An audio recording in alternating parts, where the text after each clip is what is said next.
Hendaklah firman Tuhan diam dengan segala kekayaannya dan ucaplah syukur kepada Allah. Haleluya.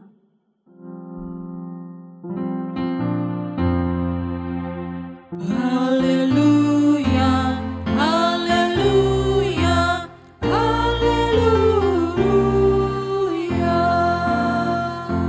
Jemaat dipersilakan.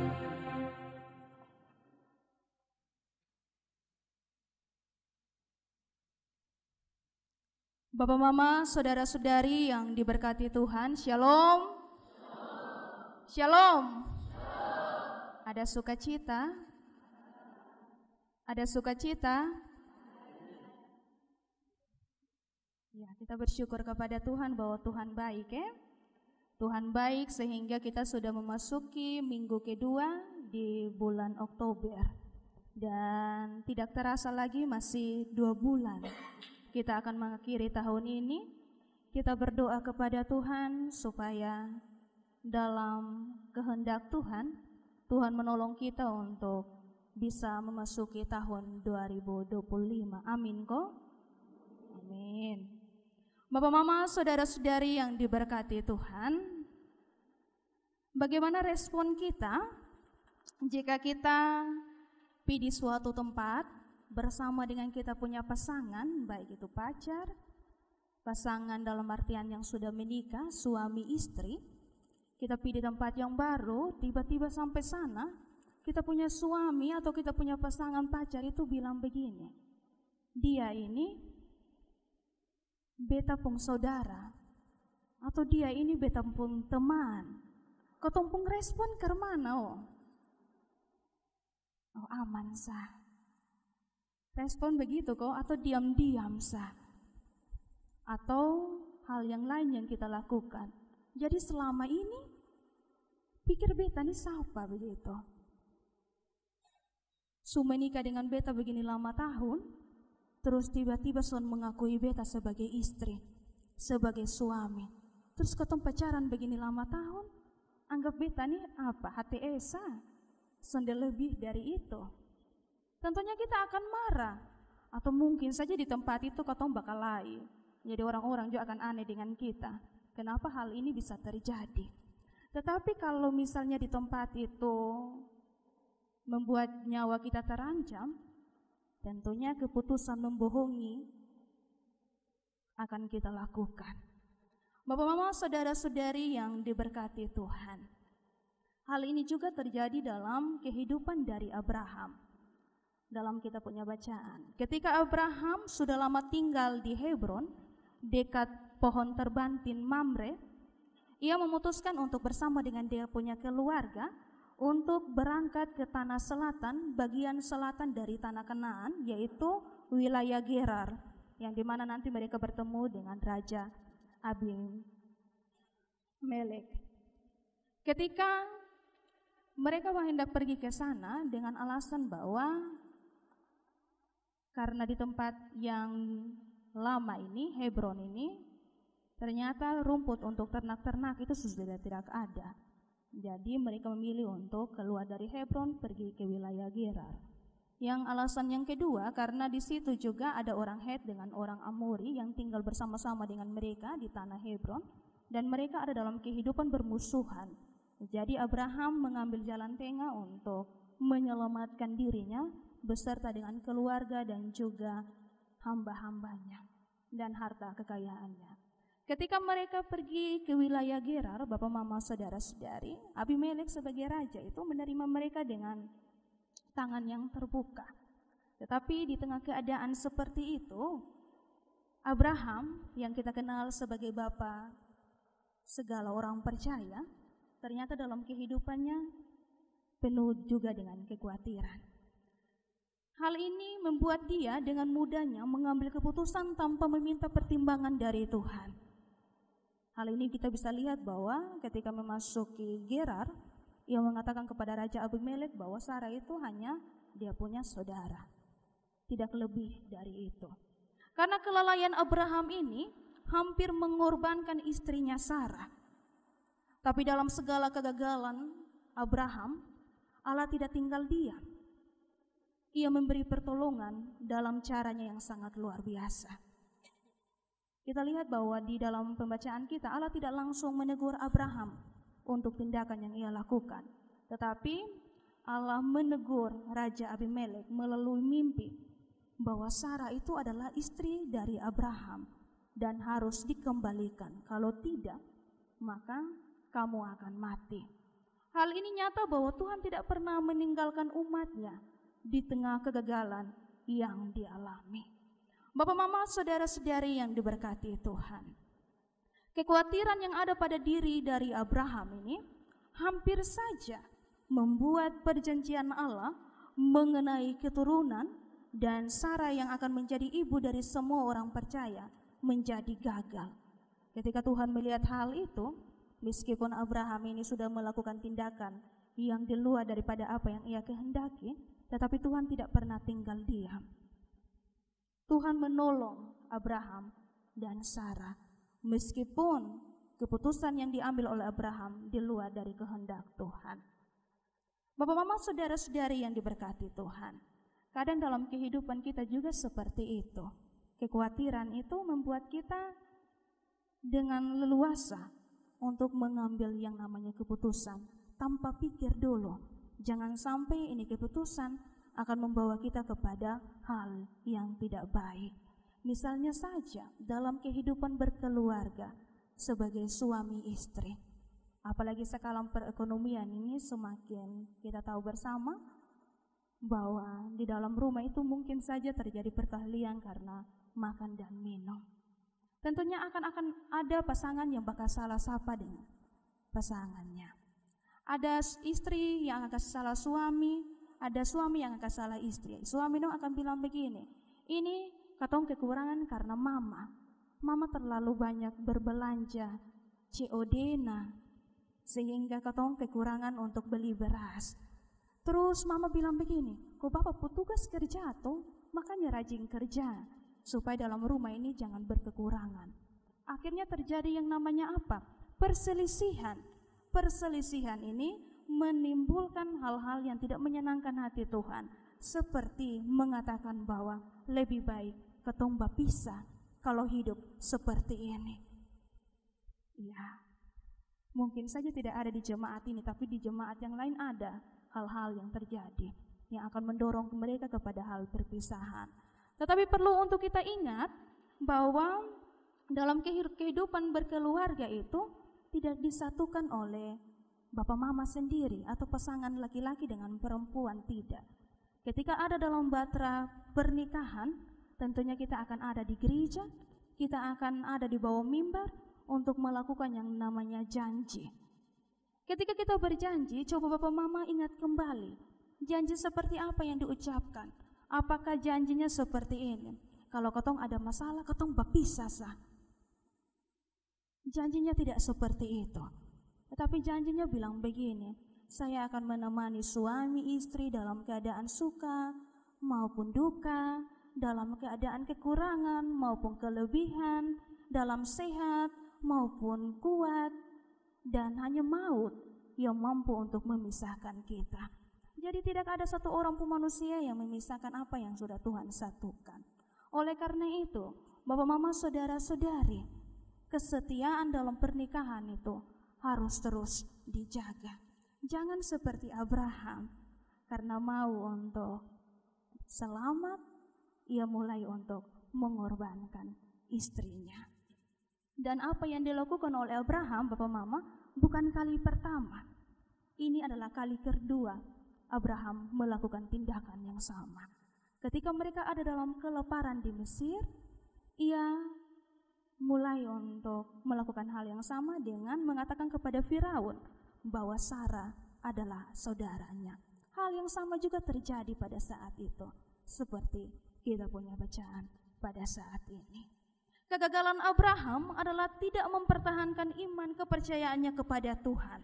Padahal ia tahu bahwa Tuhanlah yang membawa ia keluar dari tanah kelahirannya, Ur Kasdim, dan Tuhan juga yang menuntun dia untuk masuk ke tanah Gerar dan bertemu dengan Abimelek.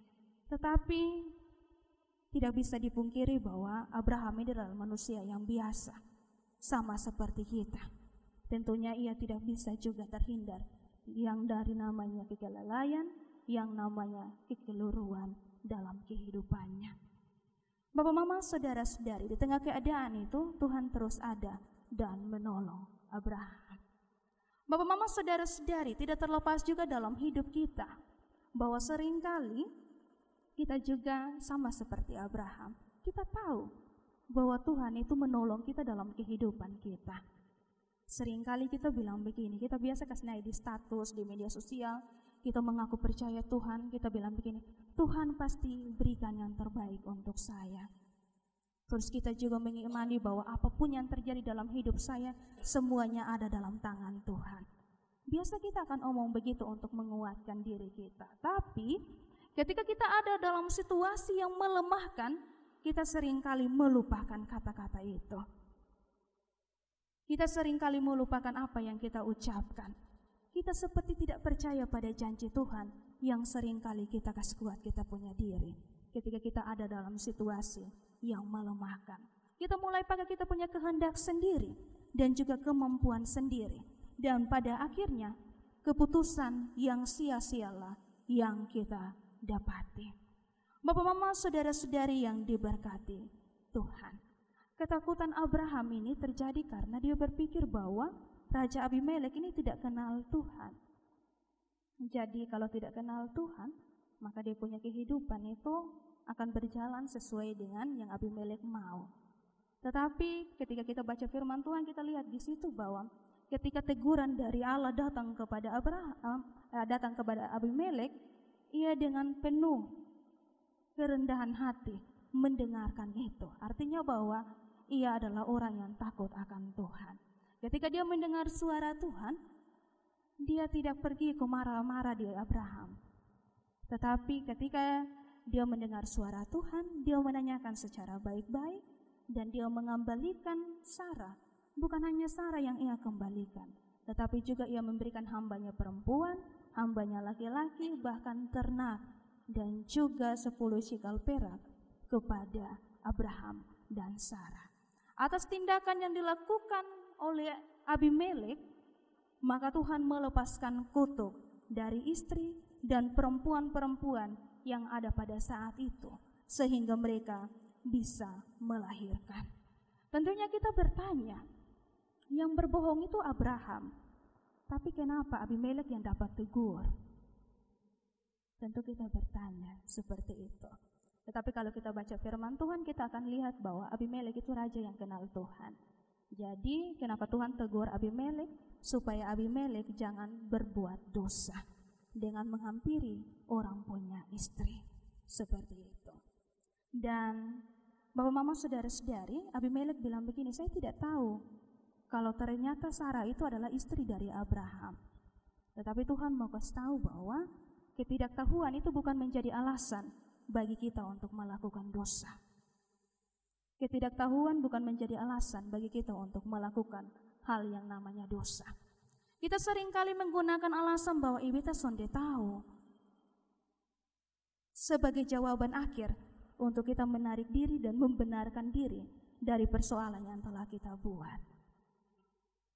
Bapak, mama, saudara-saudari, dari bahagian bacaan kita ada beberapa hal yang dapat kita pelajari bersama-sama. Yaitu yang pertama, Tuhan ada dalam setiap kegagalan manusia. Seperti dalam bacaan ini, meskipun Abraham melakukan hal-hal yang tidak sesuai dengan kehendak Tuhan, tapi Tuhan terus menolong, bahkan mengarahkan Abraham untuk terus ada dalam penyertaan Tuhan dengan mengeluarkannya dari persoalan yang dialami. Tuhan menyadarkan Abraham dari pemikirannya yang sempit. Di ayat yang 11 kita tahu bersama bahwa dia mengatakan bahwa saya takut kalau di Gerar ini Tuhan tidak ada di sini. Padahal Tuhan ini berkuasa. Dia ada di mana-mana dan Tuhan juga yang menuntun Abraham. Kemudian Tuhan membuat Abraham sadar dari kesalahannya dan ia mulai berkata jujur. Dalam kita punya bacaan, ia berkata jujur kepada Abimelek bahwa dia takut ia akan dibunuh kalau dia mengaku sebagai suami dari Sarah. Dari firman Tuhan saat ini kita belajar bahwa Allah bekerja melampaui akal manusia dan Allah tidak kehabisan cara untuk menyadarkan manusia sebab ia adalah Allah yang mengasihi. Jadi kalau kita sejalan salah, Allah dengan hati yang luar biasa menuntun kita untuk kembali kepadanya. Karena apa? Karena Tuhan itu sayang kepada kita. Dia tidak mau kita anak-anaknya berjalan tidak sesuai apa yang Tuhan inginkan. Kegagalan Abraham adalah ia tidak mau untuk mengakui Sarah sebagai istrinya di hadapan Abimelek. Itu kegagalan dari Abraham. Dia tidak menjaga kesucian dari pernikahan mereka. Dan kegagalan-kegagalan yang lain juga yang sering kita temui dalam kehidupan kita.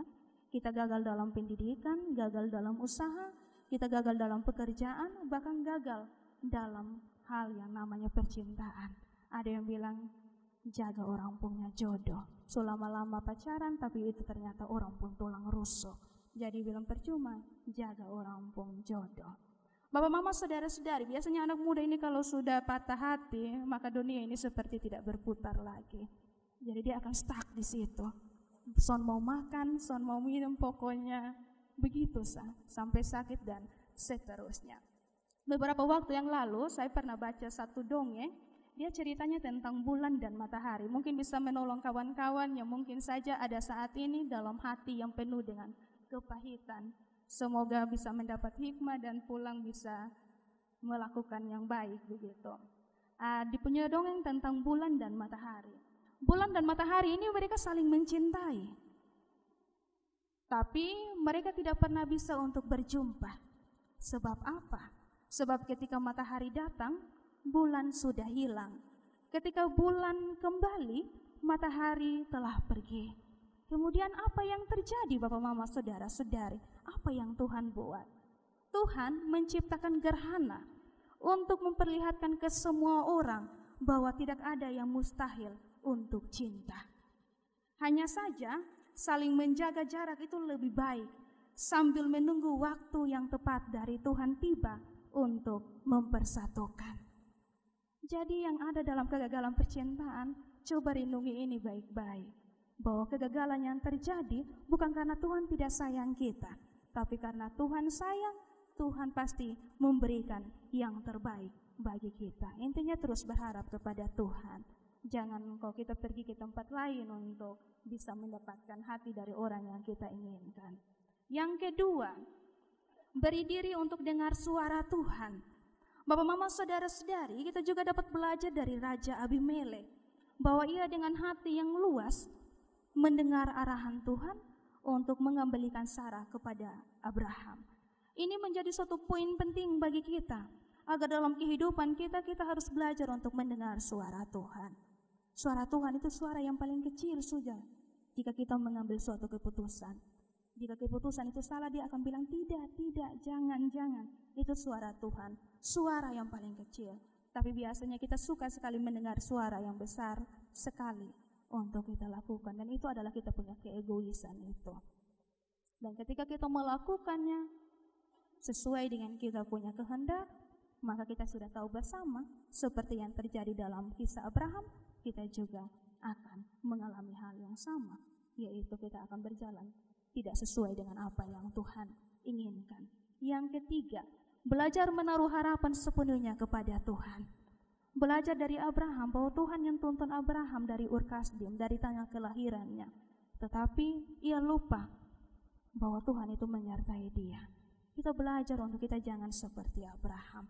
Agar dalam kehidupan kita terus menaruh pengharapan sepenuhnya kepada Tuhan. Kita percaya bahwa jika Tuhan yang tuntun kita ada di Kupang untuk berkuliah, maka Tuhan juga akan tuntun kita sampai kita selesaikan kita punya pendidikan. Jika Tuhan yang satukan kita dalam ikatan pernikahan, maka Tuhan yang akan memberkati dan menolong kehidupan keluarga kita. Kalau kita belajar menaruh harapan kita kepada Tuhan, maka kehidupan kita akan diberkati. Ingat bahwa Tuhan tidak pernah meninggalkan kita sekalipun, meskipun kadang kita meninggalkan Tuhan. Terus ada dalam apa yang menjadi pengharapan kita kepada Tuhan, teruslah berseru kepada Tuhan.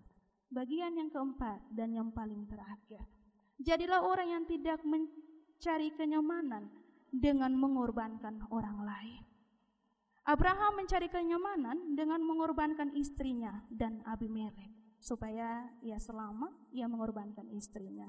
Banyak orang yang mau aman, akhirnya mengorbankan dia punya bawahan, sahabatnya, pasangannya.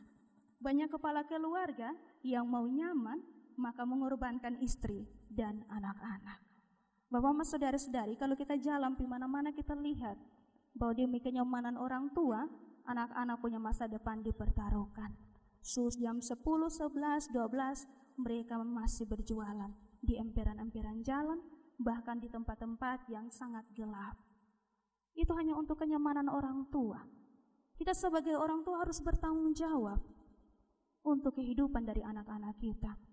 Jangan karena kita mau yang hidupnya baik, kita mulai untuk menggagalkan kehidupan mereka. Ya, tidak apa-apa melatih mereka untuk bekerja, tetapi harus ingat bahwa mereka juga punya waktu untuk belajar, punya waktu untuk istirahat. Jangan kita paksa mereka, mereka bukan robot. Kita orang dewasa saja capek kalau melakukan hal-hal yang sangat berat, apalagi dengan mereka. Oleh karena itu, di dalam bulan keluarga ini, mari kita perhatikan kita punya anak-anak. Perhatikan mereka punya pendidikan, perhatikan mereka punya kenyamanan juga. Agar dalam kehidupan ini nama Tuhan terus dipuji dan dipermuliakan. Bapak, mama, saudara-saudari yang diberkati Tuhan, dari bahagian firman Tuhan saat ini, kita belajar bahwa Allah tidak berkenan kepada tindakan yang mengorbankan orang lain demi kenyamanan. Oleh karena itu, Allah hadir mencegah Abimelek dan juga menyelamatkan Sarah. Dalam kehidupan kita, mari kita terus berpengharapan kepada Tuhan dalam segala persoalan kehidupan kita. Karena Tuhan itu tidak pernah tinggal diam melihat anak-anaknya hidup dalam kegagalan. Teruslah berseru kepada Tuhan, maka Ia akan menolong kehidupan kita. Kiranya firman Tuhan menolong dan memberkati kita semua. Amin.